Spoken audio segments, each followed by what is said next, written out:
Iran और Israel America युद्ध के बीच भारत में भी घरेलू गैस की किल्लत दिख रही है। विपक्ष ने भी इसे मुद्दा बनाते हुए केंद्र सरकार के खिलाफ मोर्चा खोल दिया है। इस मामले की गूंज संसद के भीतर और बाहर भी सुनाई दे रही है। कांग्रेस और कई अन्य विपक्षी दलों के सदस्यों ने देश में एलपीजी के कथित संकट को लेकर आज संसद परिसर में प्रदर्शन किया।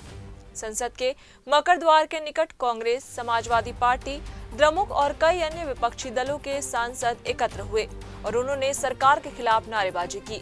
उन्होंने मोदी जी एलपीजी के नारे लगाए। लोकसभा में नेता प्रतिपक्ष राहुल गांधी भी इस विरोध प्रदर्शन में शामिल हुए। इस दौरान उन्होंने इंडिया ब्लॉक के सस्पेंडेड सांसदों के साथ संसद के मकर द्वार पर प्रदर्शन करते हुए चाय की चुस्की ली और प्रदर्शन किया। चाय की चुस्कियां लेते हुए उन्होंने कहा, हम यहाँ चाय पी रहे हैं, लेकिन कई परिवारों में चाय बनाने के लिए गैस नहीं है। होटल, रेस्टोरेंट और छोटे व्यवसाय बंद होने की कगार पर है। सरकार ने घरेलू उपभोक्ताओं को प्राथमिकता दी है, लेकिन कमर्शियल सेक्टर को क्यों नजरअंदाज किया जा रहा है? ये जनता के साथ अन्याय है।